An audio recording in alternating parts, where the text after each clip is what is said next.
ऐसे देखते हैं। यहाँ तक हम लोग कर चुके थे। ये एक असर्शन रीज़न बेस्ड सवाल है। देखो, एक स्टेटमेंट लिखा है कि roots of urban poverty lies in rural areas. तो yes, this statement is true in itself. Assertion B लिखा है level of education is normally low in the rural areas. So that also is correct, and also assertion B is the right reason for assertion A. So इसका explanation है कि people tend to migrate from rural to urban areas in search of jobs while their level of education and skill sets are low. That's why the people migrated to urban areas get poor jobs, where they remain poor and increase the concentration of poverty in urban areas. तो ठीक है.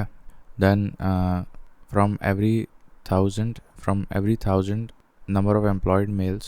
अच्छा, तो तुम प्रति 1000 जनसंख्या पे कितने एम्प्लॉयड मेल्स हैं ये असेस कर रहे हैं. तो स्टेट्स इन डिसेंडिंग ऑर्डर. तो असम में सबसे ज़्यादा एम्प्लॉयड मेल्स हैं पर 1000 पॉपुलेशन. उसके बाद वेस्ट बंगाल में, और उसके बाद मेघालय में, और लास्ट में नागालैंड में. तो असम, वेस्ट बंगाल, मेघालय, नागालैंड. पर 1000 population you will find the most employed male in Assam, then West Bengal, then Meghalaya, and then Nagaland. Most of unemployment in India is structural. When marginal productivity of labor is zero, it leads to the problem of disguised unemployment as evident in the primary sector of India and other developing and labor intensive economies. ठीक है. Then as per terminology of NSSO, unemployment for a major part of year is called usual status. For a major part of year इसको unemployment usual status कहते हैं. Usual status unemployment. Other methods of NSSO are current weekly status and current daily status of unemployment. तो ये सारे methods किसके हैं? NSSO के हैं. NSSO merged with the Central Statistical Organization in 2019 to give national statistical organisation. तो ये दोनों को मर्ज कर दिया गया था 2019 में. देन एम्प्लॉयमेंट इलास्टिसिटी की बात करें तो it is a measure of percentage change in employment associated with 1% change in the economic growth in that sector. So employment elasticity की बात कर रहे हैं for various sectors are given as follows. मतलब अगर जैसे कंस्ट्रक्शन सेक्टर की बात कर रहे हो तो उसमें अगर 1% से overall GDP in the construction sector देखा जाए, तो अगर overall GDP in the construction sector 1% से चेंज हो रही है तो फिर कंस्ट्रक्शन सेक्टर में by what factor employment will change. तो दैट इज़ अ 1.13 चेंज. ठीक है.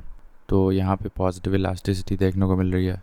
फिर फाइनेंशियल एंड रियल एस्टेट में यहाँ पॉजिटिव नहीं है. मतलब पॉजिटिव नेगेटिव छोड़ो, मतलब 1 से ऊपर है तब तो ठीक है. फिर मैन्युफैक्चरिंग में बहुत ही कम है, एग्रीकल्चर में तो बहुत ही ज़्यादा कम है. तो अब आप देख लो. Now such kind of analysis, data analysis can be written in answers to enrich the answers. बहुत अच्छे से फिर आंसर का इम्पैक्ट पड़ेगा. कंस्ट्रक्शन में 1.13 है इलास्टिसिटी, और finance as well as real estate में 0.66 है, which is still okay. 0.66 in the finance and real estate. Then manufacturing में 0.09 है, एंड एग्रीकल्चर में 0.04 है. So these are the employment elasticities with 1% change in the economic growth of that particular sector. Then foreign trade multiplier क्या होता है? The amount by which the national income increases by a unit increase in the exports. So that is foreign trade multiplier. National income कितना बढ़ जाती है अगर आप एक यूनिट इंक्रीज़ कर देते हो एक्सपोर्ट्स में, तो उस देश का नेशनल इनकम पे क्या असर पड़ता है? That is basically given by foreign trade multiplier. The various reasons behind falling labor force participation rate are as follows. Higher household incomes. अगर overall household income ठीक ठाक है, मतलब क्या बताएं, जैसे 20 लाख से 30 लाख या 30 to 35 मैक्सिमम, अगर किसी हाउस होल्ड की ओवरऑल इनकम 30-35 लाख तक जा रही है तो उसके उस and that is also brought by 2 members of the family. तो फिर ज़रूरी नहीं कि तीसरा वाला काम करे. तो यही आजकल देखने को मिल रहा है. Higher household incomes. हाँ, अनएम्प्लॉयमेंट की सिचुएशन तो है, लेकिन ये भी एक कारण है.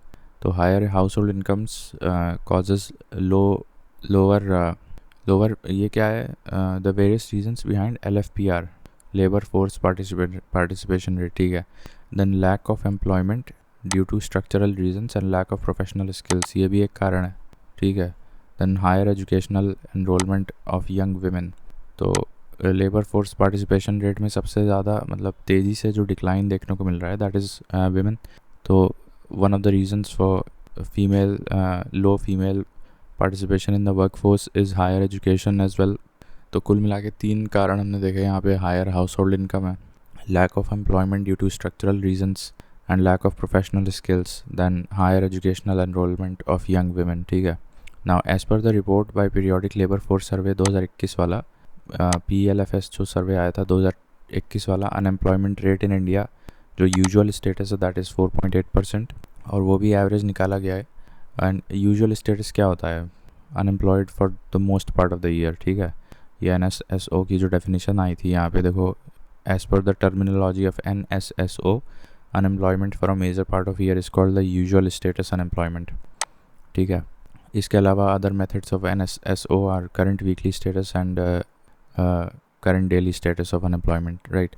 तो जो यूजुअल स्टेटस के हिसाब से 4.8% हमारा अनएम्प्लॉयमेंट है, and unemployment is more in urban areas that is 7% and 4% in rural areas. Also one other thing is that India में सबसे ज़्यादा ग्रेजुएट्स की अनएम्प्लॉयमेंट है। सो that was somewhere around 12 point some percent in the year 2017, which has risen to I think 17.8% in 2022। तो इतना तेज़ी से graduates unemployment बढ़ रहा है इंडिया में। देन मर्चेंडाइज एक्सपोर्ट्स की बात करें, in the last calendar year however contracted by 4.71% to US। अब ये सब छोड़ दो क्योंकि ये करंट डेटा देखना पड़ेगा। My notes are not that updated with the current data. तो मर्चेंडाइज एक्सपोर्ट्स का देख लेना करंट जो है इंडिया का, और सर्विसेज एक्सपोर्ट्स का भी देख लेना, और उन दोनों में ही क्या ट्रेंड रहा है compare to the previous year, कितने परसेंट बढ़ा है, कितने परसेंट घटा है, एंड इन ऑब्सोल्यूट टर्म्स कितने बिलियन US डॉलर्स का हुआ है वो भी देख लेना। So overall in 2023 India's external trade amounted to 765.6 billion US dollars in terms of both merchandise and services exports। तो ये एक पॉइंट याद करने लायक है, जैसे 765.6 billion US dollars in terms of both merchandise and services. तो इंडिया का जो एक्सटर्नल ट्रेड है total that amounts to approximately 765.6 billion US dollars. तो अभी 2024 का आएगा तो इसी के आसपास होगा, मतलब हर साल थोड़ा सा बढ़ता ही है 8-10% से। तो ठीक है, 800 बिलियन डॉलर्स के आसपास एक्सपेक्ट कर रहे हैं इंडिया का एक्सटर्नल ट्रेड इन 2024। नाउ 2023 में 27 सितंबर ये वर्ल्ड टूरिज्म डे होता है, and tourism and green investment was the theme last year. Maximum tourists came to India from the USA, Bangladesh and then UK। तो ये 3 कंट्रीज़ आपको याद रखनी है कि हमारे यहाँ जो मैक्सिमम टूरिस्ट्स आते हैं वो US से आते हैं, followed by Bangladesh and then United Kingdom. So that was the trend in 2023। Foreign exchange earnings from foreign tourists in India for 2022 was 1,35,000 crores, and for 2023 it was 1,40,000 crores से भी ऊपर था।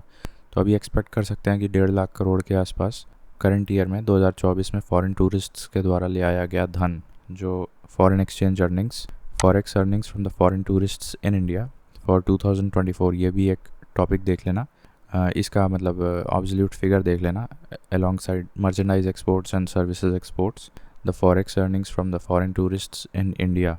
So I'm expecting that to be 1.5 lakh crore के आसपास। Then India's international tourism receipts is less than India's international tourism expenses। तो of course हमारे यहाँ से बाहर जाते हैं, ज़्यादा खर्चा करते हैं कंपेयर टू जितना बाहर से लोग हमारे यहाँ आते हैं। तो ये तो कॉमन सेंस की बात है। Tourism trade deficit exist between India and the world. This indicates that there has been a perpetual tourism trade deficit between India and the rest of the world। Then Indian tourist departures to foreign countries सबसे ज़्यादा UAE में जाते हैं, then सऊदीया में जाते हैं, फिर USA में, and then Singapore at the 4th place and 5th place पे थाईलैंड। थाईलैंड ठीक है। तो सबसे ज़्यादा कहाँ जाएंगे? UAE, सऊदीया, फिर USA एंड सिंगापुर। तो ये टॉप 4 याद रखो। थाईलैंड तो वैसे भी नोटोरियस है, 5th प्लेस पे जाएगा। ठीक है। तो tourism trade deficit, first of all tourism trade deficit exists between India and the rest of the world, and Indian tourist departures सबसे ज़्यादा कहाँ जाते हैं? तो मैंने बताया UAE, फिर सऊदीया, फिर USA और सिंगापुर। जबकि फॉरेन टूरिस्ट्स जो आते हैं वो सबसे ज़्यादा कौन से देश से आते हैं? तो USA followed by Bangladesh and then United Kingdom. And forex earnings from foreign tourists in India, so that was one, we are expecting that to be 1.5 lakh crores in the year 2024. And India's external trade का total कितना magnitude था, that was 765.6 billion US dollars for the year 2023. So we are expecting that to be somewhere around 800 billion US dollars for 2024 in terms of both merchandise as well as services exports.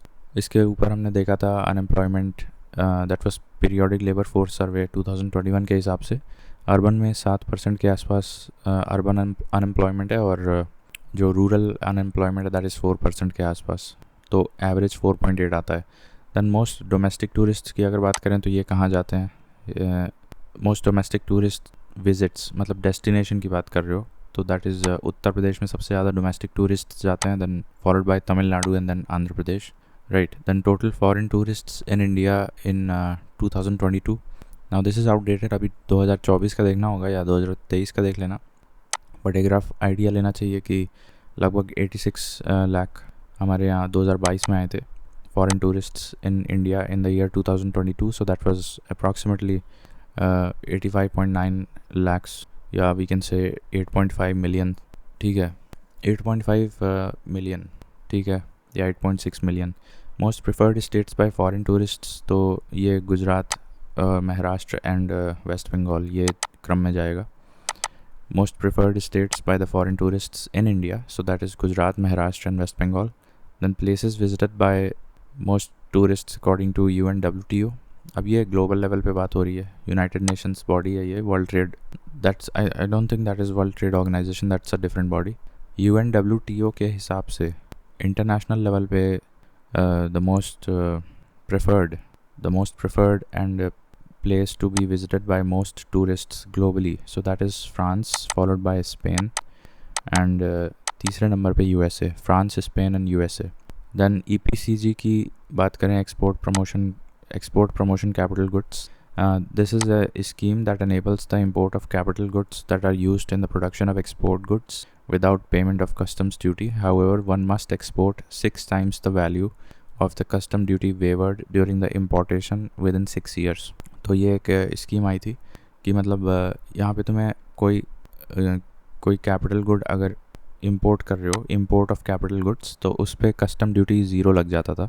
So import of capital goods without payment of custom duty, बशर्ते उस capital good की मदद से तुम कुछ manufacturing करोगे और जो आइटम प्रोड्यूस करोगे that has to be exported back, जिसका वैल्यू 6 टाइम्स होना चाहिए of the amount that was waived in the form of custom duty in the first place, and all this has to be done within 6 years from the time of importation of that capital good, ठीक है. So that was export promotion capital good scheme. अब इसका year देख लेना, यहाँ year नहीं लिखा है, तो export promotion capital good scheme कौन से साल में ले आई गई थी, ठीक है. फिर 2022 में ये जयपुर और Udaipur at the 10th place and Jaipur at the 8th place in top 10 cities to visit according to the famous Travel Plus Leisure magazine. Now this is very useless fact, you can skip that. 2011 India signed 2 comprehensive economic partnership agreements with Malaysia and Japan. Again very old fact, but ठीक है, याद कर सकते हैं. 2011 में 2 cepa agreements sign किए गए थे, एक मलेशिया से और एक जापान से. 2017 और 18 की बात करें तो India ranked first and second in asserting most anti-dumping duties in the world. That is also one fact which can enrich your answer. सबसे ज़्यादा anti-dumping duties इंडिया ने लगाई थी सन 2017 as well as 2018 में. Then Nathula की बात करें, so this is one of mountain passes from the Indian side towards the, I think, Tibetan region of China. So it is a mountain pass between India's Sikkim and चाइना's Tibet autonomous region. तो यहाँ India side से कहाँ से खुलता है ये, this is Sikkim, and it was sealed for 4 decades. 40 साल तक बंद था. When China suppressed the Tibetan uprising in 1959, उसी के बाद से ये बंद कर दिया गया था from Indian side. The Nathula pass was reopened in 2006, तो इसको वापस से खोला गया था 2006 में to shorten the travel distance between trading stations of India and China. तो जैसे हमने एक्सपोर्ट प्रमोशन कैपिटल गुड्स देखा, वैसे ही एक्सपोर्ट क्रेडिट गारंटी कॉरपोरेशन एक है. This is This was formed in July 1957 under Ministry of Commerce and Industry. Now it helps in export related finance देता है, लोन वगैरह देता है और इंश्योरेंस भी देता है. Similar objectives are met through the State Trade Corporation that was formed in 1956, which was also set up under Ministry of Commerce. एक MMTC है, Mines and Minerals Trading Corporation, इसका फुल फॉर्म देख लेना, that is also under ministry of commerce. तो इसके इन तीनों के जो ईयर ऑफ फॉर्मेशन है दैट इज़ वेरी इंपॉर्टेंट. तो ये तीनों का एक कॉमन ऑब्जेक्टिव ये है कि corporations made to promote foreign trade. ठीक है, ये इनका कॉमन ऑब्जेक्टिव है. और इसमें FCI भी लगे, यहाँ देख लेना, food corporation of India.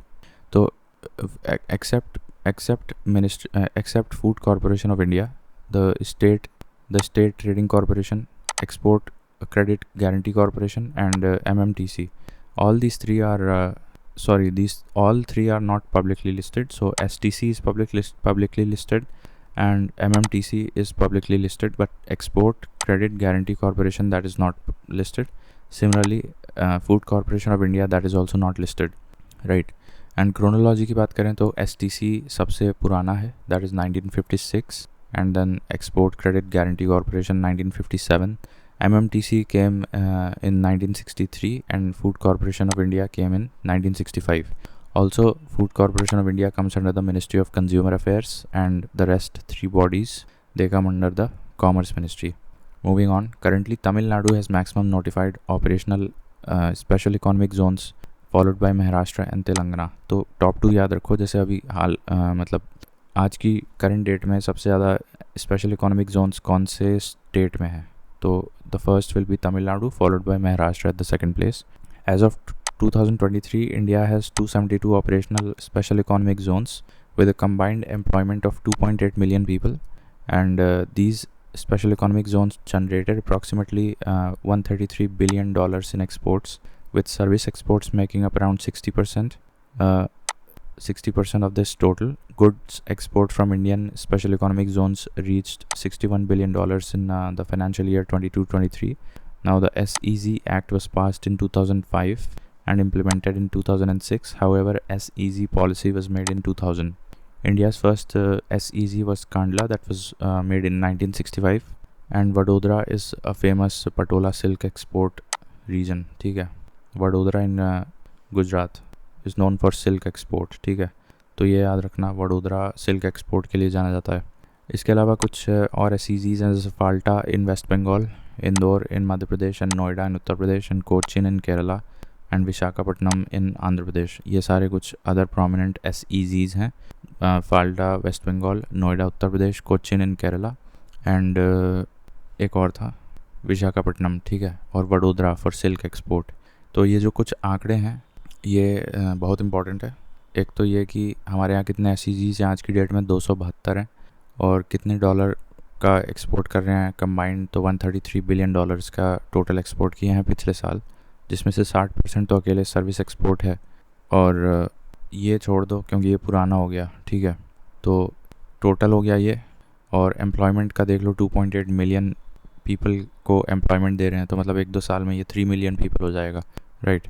Then SEZ Act was passed in 2005, which was implemented in 2006, but surprisingly जो पहली SEZ policy बनाई गई थी that was way back in the year 2000, even before the act was passed. Then globalization की correct definition क्या होती है?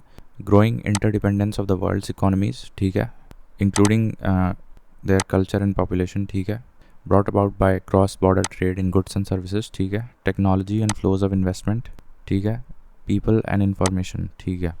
Globalization's objective is to promote global free trade and dismantle the barriers within it.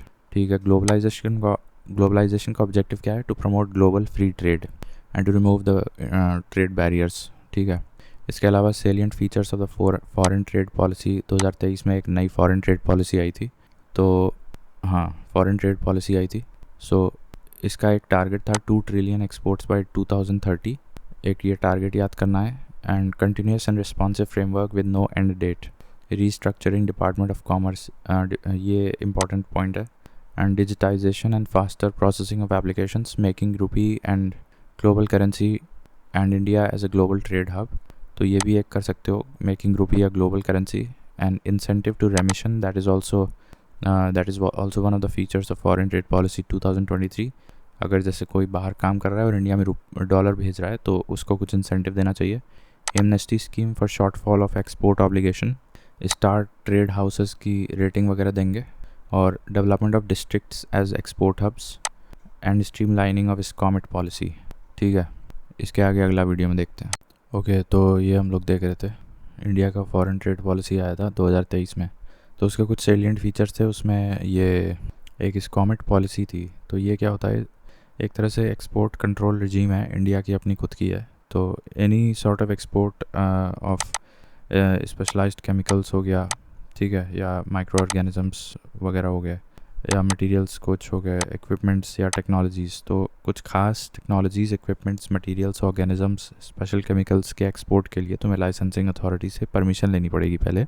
So it is a kind of export control और norms set by the Indian ministry of commerce. सभी देशों का होता है। मैं जैसे फॉर एग्जांपल ग्लोबल लेवल पे बताएं तो MMTR मिसाइल करके कोई है, मिसाइल ट्रेड रिजीम है, फिर ऑस्ट्रेलियन ग्रुप है, ठीक है। तो ऐसे कई हैं एक्सपोर्ट कंट्रोल रिजीम्स। तो उसी तरह से इंडिया का इस्कॉमेट है, ठीक है। Now as per the provisions of the foreign trade policy 2015-20, ये पुराना वाला है। There have been 43 towns of exports excellence so far. मोटा मोटा यही याद कर लो बस। The first was Tirupur in Tamil Nadu. First was Tirupur in Tamil Nadu. Tirupur in Tamil Nadu for its hosiery production in 2003। Hosiery production के लिए जाना जाता था। The 4 new towns of exports excellence that are added in 2023। तो 2023 में जो जोड़ दिए गए हैं, दैट इज़ वाराणसी, ये हैंडलूम के लिए जोड़ा गया है। मिर्ज़ापुर दरी के लिए जोड़ा गया है। मुरादाबाद हैंडीक्राफ्ट्स के लिए जोड़ा गया है। एंड फरीदाबाद एपरल, कपड़ों के लिए जोड़ा गया है। तो ये कुल मिला के 4 हैं, ठीक है।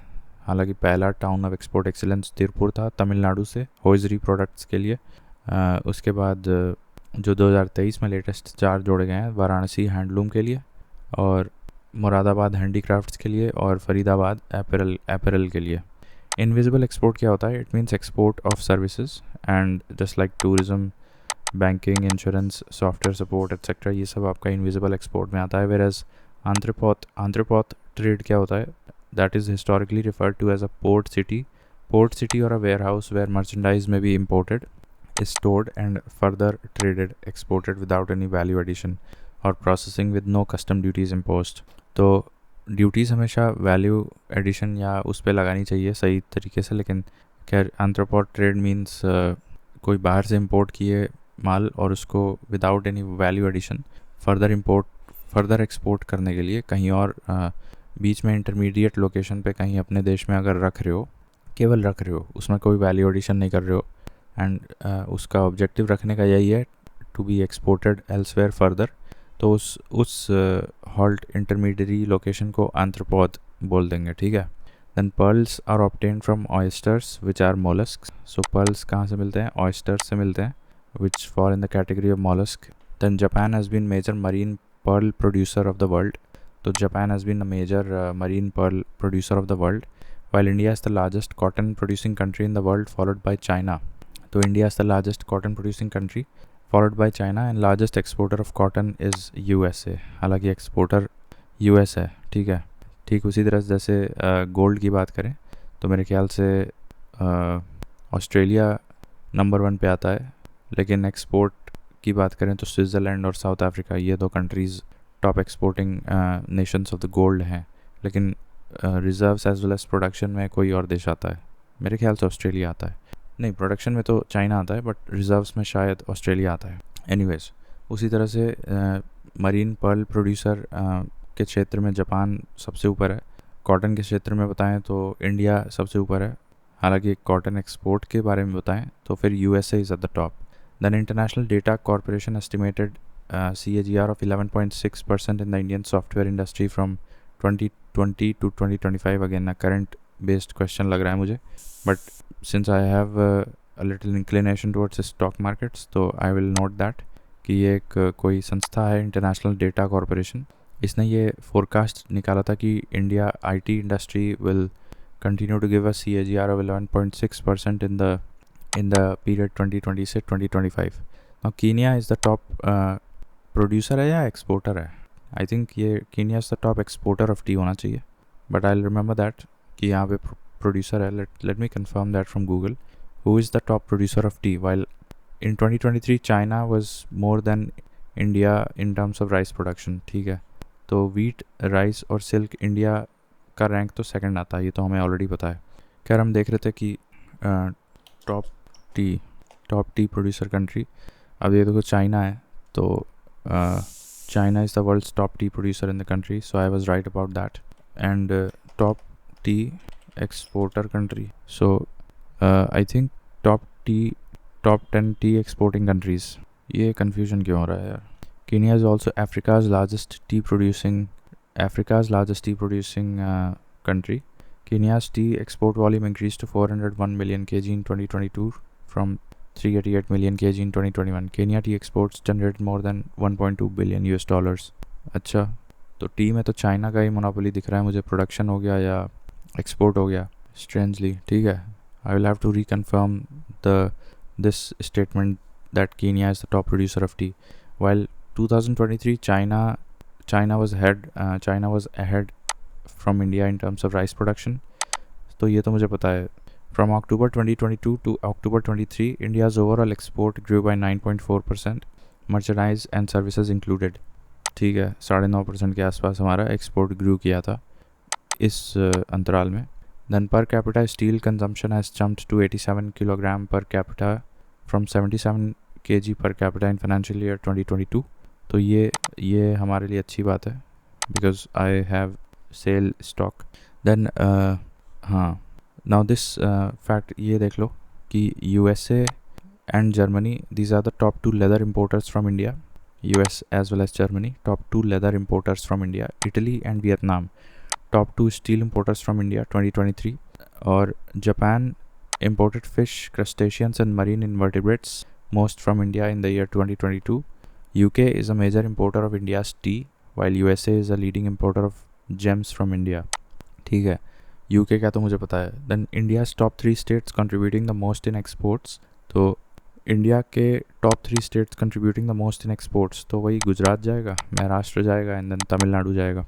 Now biggest importer of Indian textile is the USA. ठीक है, तो जेम्स के केस में भी US is the biggest importer हो गया. इंडियन टेक्सटाइल के केस में भी बिगेस्ट इम्पोर्टर USA हो गया. Germany and what was that, Germany and USA leather के भी केस में टॉप 2 इम्पोर्टर्स हो गया. इटली और वियतनाम स्टील के लिए टॉप इम्पोर्टर्स हो गए इंडिया से. और fish, crustaceans and marine invertebrates के केस में Japan is the biggest importer. ठीक है, फिर तिरुपुर मैंने बताया, this was the first town of export excellence declared, जो कि अभी 43 हैं in total. Tiruppur in Tamil Nadu alone accounts for India's 90% cotton knitwear export. This is also very important point. ये तिरुपुर तमिलनाडु में जो है, that is known for cotton exports, hence it is called as the Manchester of South India. So hence it is called as the Manchester of South India. India receives highest foreign exchange from the exports of textiles. Now I might have to confirm that India receives the highest foreign exchange from the exports of textiles. I'll confirm that. Highest FDI from which commodity होना चाहिए. So अब ये देखो नया आ गया, Maharashtra were the top 3 Indian states receiving the most foreign direct investment. नहीं, वो अलग चीज़ है, मैं एक्सपोर्ट की चीज़ पूछ रहा हूँ. Receives highest, not FDI, earning कर सकते हैं. सो it is engineering goods. India's most exported commodity was engineering goods. This includes products made from iron and steel, non ferrous metals, industrial machinery. तो इसमें टेक्सटाइल्स कहाँ आ रहा है? Top 10 products to export from India. India's top 10 exports and who buys them. So that is old data. ठीक है, top 3 commodities by percentage contributions, ये देख सकते हैं. देखो इंजीनियरिंग गुड्स मैंने बताया था टॉप पे आ रहा है, और उसके बाद इसका एक्सप्लेनेशन नहीं दिया है. Detailed solution below. India's yearly merchandise exports have surpassed. ठीक है. India has been exporting commodities with more than 1 billion every day. ठीक है. Engineering goods, अब ये सही ऑर्डर में दिया है. These are the India's top 10 export commodities. तो इंजीनियरिंग गुड्स आ रहा है, उसके बाद पेट्रोलियम प्रोडक्ट्स आ रहा है, उसके बाद जेम्स एंड ज्वेलरी आ रहा है, उसके बाद ऑर्गेनिक एंड इनऑर्गेनिक केमिकल्स आ रहा है. इसमें टेक्सटाइल कहाँ है? इसमें टेक्सटाइल तो है ही नहीं. Cotton, yarn, fabrics made of handloom products यहाँ पे जाके है. ठीक है। तो ड्रग्स एंड फार्मास्यूटिकल्स, ठीक है, आप फ़िलहाल के लिए टॉप 3 याद रखो। टॉप 3 कौन से हैं? Engineering goods, petroleum products and James and jewelleries. तो ये किसी मतलब ऑप्शंस में नहीं होगा, मैंने एमसीक्यू के बेसिस पे लिख दिया है। So India receives highest foreign exchange from the exports of textiles from the given options होगा ये, जो भी 4 होंगे। बट वैसे देखा जाए तो इंजीनियरिंग गुड्स है, फिर पेट्रोलियम प्रोडक्ट्स है, और उसके बाद जेम्स एंड ज्वेलरीज हैं, right. Then India exports world 75% polished diamond. The government of India presently allows 100% FDI 100% FDI in this sector through the automatic route. Gems polishing वाले sector में 100% FDI through automatic route है, because India exports world 75% polished diamond. India receives highest foreign reserve from the export of rice, marine products and sugar. तो अब edible commodities में देखा जाए तो पहले राइस आएगा, उसके बाद मरीन प्रोडक्ट्स आएगा, उसके बाद शुगर आएगा। तो rice, marine products and sugar. और मरीन प्रोडक्ट्स सबसे ज़्यादा इंपोर्ट कौन करता है इंडिया से? तो जापान करता है, ठीक है। और टेक्सटाइल्स में बताएं तो सबसे ज़्यादा कौन इंपोर्ट करता है? यूएस करता है। लेदर कौन करता है? तो जर्मनी और यूएस करता है। जेम्स स्टोन्स कौन करता है? तो यूएस करता है। और वियतनाम और इटली क्या करता है? स्टील करता है इंडिया से सबसे ज़्यादा इंपोर्ट, राइट। तो फूड कमोडिटीज़ में rice, marine products and sugar, ये top 3 exporting food commodities by India है। इसके अलावा इंडिया की ट्रेड सिचुएशन जो भी है तो वो देख लेते हैं। Overall trade deficit of India improved by 35.87%, and in merchandise exports exclusively the trade deficit improved by 11.45%. Only this statement is important. Overall trade deficit of India improved by 35.87%. India's merchandise exports increased, तो मतलब ये भी increase हुआ है in December 23 compare to December 2022, ठीक है, हालांकि बहुत मार्जिनली हुआ है। Following are the commodities in order of most to least contribution in value of exports. तो इंजीनियरिंग गुड्स हमारे यहाँ सबसे ज़्यादा पैसा ले आता है, $79.5 बिलियन। उसके बाद अभी ये अप्रैल टू दिसंबर 23 का डेटा है। उसके बाद हमारा केमिकल्स है। अब यहाँ आपने पेट्रोलियम नहीं लिखा है, हाँ है, लिखा तो है पेट्रोलियम एंड एलाइड केमिकल्स, ठीक है, तो ये भी यहाँ पे आ जाएगा। उसके बाद जेम्स एंड ज्वेलरी आ जाएगा। और इसके बाद मैंने चूँकि केमिकल्स यहीं पे आ गया, पेट्रोलियम वाली श्रेणी में ही डाल दिया, ठीक है, chemicals and allied including petroleum, ठीक है। तो इंजीनियरिंग गुड्स, उसके बाद पेट्रोलियम, फिर जेम्स एंड ज्वेलरी, और फिर चौथे नंबर पे फिर तुम्हारा क्या आना चाहिए था? केमिकल्स आना चाहिए, तो वो यहीं पे लिख दिए हो। तो फिर 5वें पे नंबर पे ड्रग्स एंड फार्मा आ जाएगा, और उसके बाद कहीं जाके इलेक्ट्रॉनिक्स आएगा।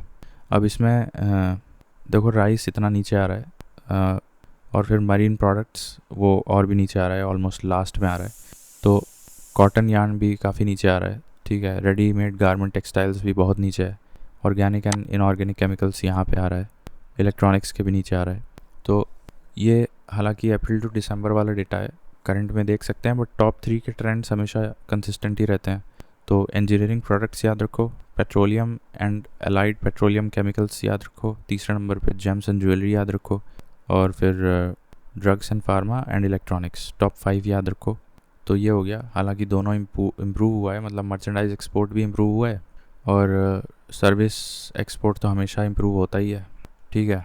इसके बाद increase in the share of manufacturing products in exports is indicative of the structural transformation of the Indian economy in favour of modernisation. तो मैन्युफैक्चर्ड प्रोडक्ट्स का एक्सपोर्ट धीरे धीरे बढ़ रहा है, तो this is indicative of the structural transformation of Indian economy in favour of modernisation and industrialisation, ठीक है। तो इसके बाद ये अगले पेज से हम अगले वीडियो में देखते हैं।